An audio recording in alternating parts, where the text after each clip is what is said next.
Hey, welcome back, little chefs. There's your funky fishmonger here, and we are gonna do a little cooking today, but we're actually gonna go fishing for information, and I got a net full of info to hit you with, okay? We are talking about flatfish, okay? Now you think to yourself, I don't really have any questions for a fishmonger. Trust me, I went fishing, I got a full net of info, I'm gonna dump it on your plate. We're going to talk about the difference between flounder and fluke and sole and all these wonderful varieties of the briny deep. We're going to unlock the secrets. We're going to cook together. We're going to learn more, and we're going to get closer. More importantly, let's cast a line in the water and let's get this thing started.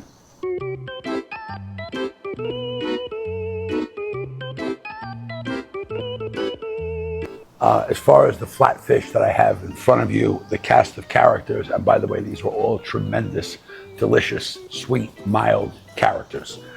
We have fluke, we have, gray sole, we have Dover sole. We're gonna dive deeper into this. The one fish that we could not procure today was turbo. By the way, this is the fish of royalty. It is the most expensive fish. The yield on it is only like 25%. These are the fish that we have on display today. We're gonna go through each one and the flavor profiles and actually also how to fillet them. Now, by the way, if you do fillet your own fish, know that you're part of the Fishmonger Club and I'll send you a badge. When I was just a wee fishmonger back in the day, we've never saw this fish. This is a Dover sole and this is from Europe, okay? Now, there are wild, there are farm raised. This happens to be a farm raised Dover sole.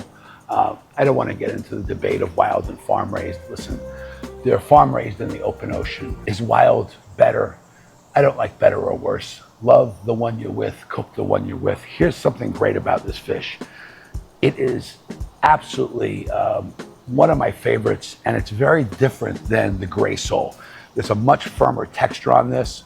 One of the techniques that I do love in cooking this is to score here and then down here and down here, and you literally peel the skin right off. You could also do it this way, and you cook the fish on the bone. Now, for those of you who are afraid of bones, again, I always say, come close to me, I will hug you, I'll make you feel good. You're not gonna choke on anything. But the flavor that this fish has, which is absolutely delicate and sweet and firm, is just coaxed out more. It becomes more sensual, if you will. And you'll see on both sides of any flatfish here, you have the darker side and then you have the lighter side. And this very simple reason, and I'll talk to you about every fish, is to keep it camouflaged. People, when they talk about flatfish, they talk about bottom feeders. By the way, on halibut is also a flatfish. It swims this way.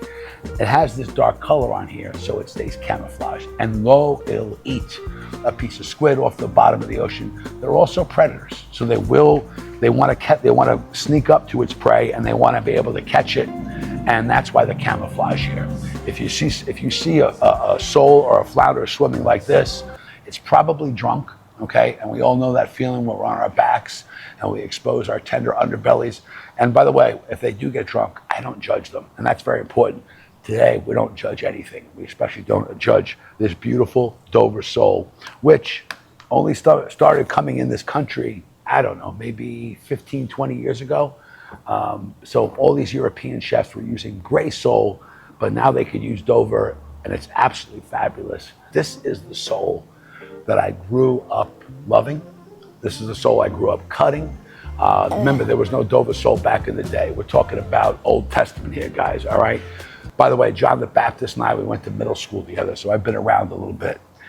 This fish, unlike the Dover sole, is going to be, well, it's going to be actually literally sweet, super mild, but this fish is much more tender, okay? When you're cooking gray sole, okay, I'm gonna put it this way. If you rubbed your hands together and get a good hot friction going, you could put your hands on it and literally cook this fish. Technically, gray sole is caught from anywhere from Maine to North Carolina. If you're thinking to yourself, if you live in Jersey or even New York, and you think, this guy's never caught a gray sole, technically they're around, but I really only see them caught up north. Mainly, this happens to come from New Bedford. Also, like the other flatfish, we have the dark side, and then we have the lighter side. These are never actually like pure white. It's kind of this grayish color, okay, as you want. Again, it's not a witch, doesn't have a broomstick. If you do have a broomstick, you'll probably have to sweep up after me when you're done. Again, for those of you who are looking to get a flat tummy, you're watching the wrong channel. I could show you how to get thicker and do it with zeal and great pleasure. But let's talk about flounder next. And I got a beautiful Fluke out of Long Island I want to introduce you to. This guy's a great guy. His kids are amazing. And his wife is, actually, she's a little bit of a witch, but we'll talk about that another time. I just want to show you something when people ask if a fish is fresh, okay? I don't know if you can see this, but this is literally, I'm not making any eggplant innuendos, but that baby is firm. That is rigor mortis. You want to see that on a fish. That's how you know it's not floppy. And listen, you can use your eyes, but if you have a fishmonger, what he or she will do for you is pick out these gorgeous species. Right, I don't know if you can see the teeth on here. These are wildly sharp, okay? If you get your finger caught in there, a little snare, you're gonna get a little puncture. Unlike sole, unlike the Dover or gray sole, which really don't have any teeth. You know what there isn't available here in the United States? Lemon sole. You'll see the term in a restaurant and or in a fish market, it'll say lemon sole. Again, these people are not acting in a nefarious way. They're just, the information that they grew up with, they're just continuing it, but it's really not correct. Lemon sole is a species very specifically out of England, okay? I very rarely see it here in the United States, maybe 1 or 2 times. So I want to show you this right here. This fish right here has a little cut that was made right here. That is, the technique technically is called ikijimi. This is where, while the fish is alive, you make the cut and you put it in a slush tank, which is ice and salt and water, and it literally pumps the blood out, okay? If this fish, the way it stands right now, perfectly fresh, 3 or 4 days in your refrigerator, no big deal. Once it's bled, okay, you can literally comfortably keep this fish for over a week. So blood is the contaminant, just like take halal butchery, all right, or they bleed the animal out. It's actually much more humane than it, quote unquote, being, suffocating, whatever, however you want to put it. But these fish are really, really firm. As a flounder species, Fluke it really is one of my favorites. It's fun to work with.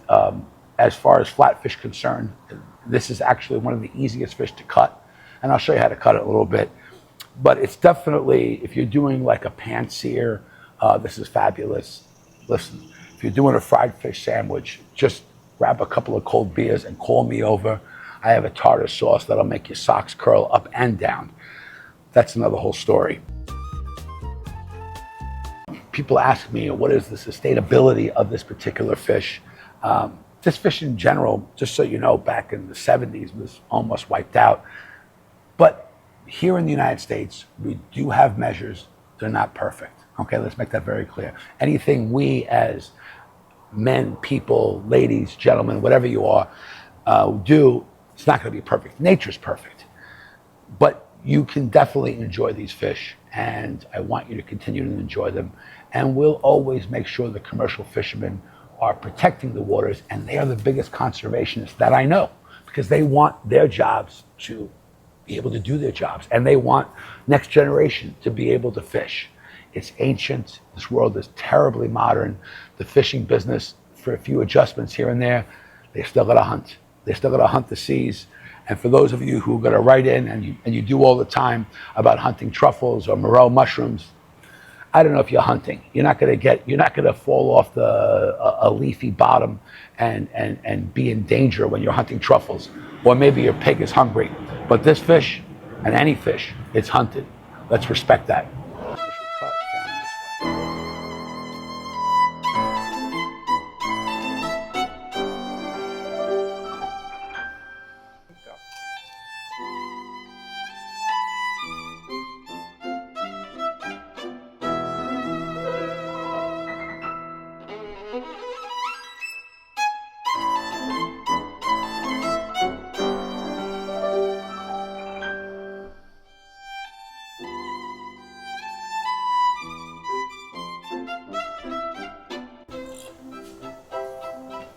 See how thin that is? Look, I got a little hole in there. But that's pretty much. By the way, you can make fish stock with this, and you could also put this in the bottom of your rose bush when your roses come up. Give one to me and we'll dance the tango together. And then what you're gonna do is you're gonna grab the skin and just you're gonna pull it as you're slowly dragging your knife, okay? Now, give it a flip over. As I told you before, this part of it, listen, there's prized in sushi restaurants. You can do however you like with that. Now that you know how the sausage is made, let's get to my favorite part about fish, which of course, you can see by this big full face, is eating. So, very simple. I'll show you how to prepare this. Let's get cooking. Now listen, let's make believe that you bought your first piece of flatfish, okay? No matter what it is. I'm gonna give you a step-by-step, super easy way. I don't know, you wanna call it pancy or saute, I don't care what you call it. But here's the most important. I'm gonna call you snookums when I give you the first bite, and I promise you, you're gonna love it. We're gonna season both sides generously with salt and pepper. Obviously, there's no skin on it, but this is where the skin used to be. Now, when it comes to the fish, we're gonna put a little protection on it, okay? Don't get dirty. And we're gonna just use a little flour. It's gonna add a little flavor. We make a little sauce later. You can dredge it, but remember, the purpose of this flour is to just dry the fish. So just go on both sides, and we're gonna put it on, and we're gonna shake all the excess off. We're gonna do our flesh side down first. That's where the skin used to be. There's the flesh side, and that's gonna be our presentation side. That's gonna be facing up. And I told you this was a very simple recipe. So far we have flour, salt and pepper, there's lemons there, a little bit of butter. You didn't see it, but there's some olive oil, and then parsley, okay? But even though it's a very simple recipe, just like that, we've learned how to do this together. We're gonna do our chopping ahead of time so we can cook. Oh, I forgot the most important thing. Grab yourself a glass of wine. It's a weird glass, but it's actually a pretty good wine. Let's keep going. Put the olive oil in, and then we'll put the thick side, or the thick fillet down first. Okay? Very important, okay? You see how, look. See how that's not sticking? It's essentially has become a non-stick pan. So take your time. Your flame is, you're like medium high, a little closer to high. Flip away from yourself, which is very important. Perfect, done. It just has a beautiful, natural, dare I say, briny aroma. I mean, listen, if you're cooking fish at the house and your partner comes in and goes, honey, do we get a cat? No, why? Are you making your own cat food? Listen, keep your taste funky, keep your hats and scarves funky. Your fish should never be funky, all right? That's from me to you, no charge.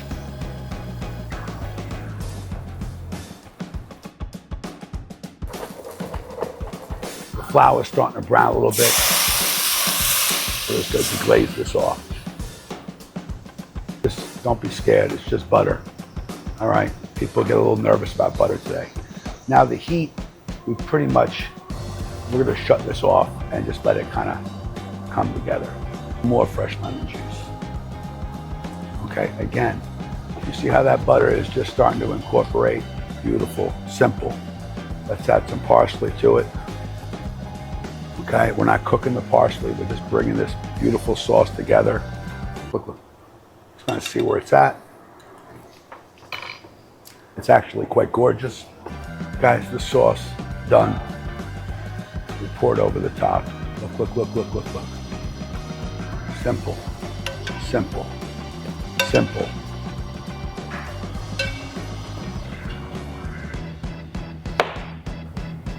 This is not a recipe. This is a way of life, okay? Now, you see that sauce? Come here for a second. If you're in the kitchen, you never put all the sauce out. You're the little chef, remember? This is our first bite. They don't have to know about it. Come on. Unbelievable. It's firm, right? It's super moist. Come here, check it out.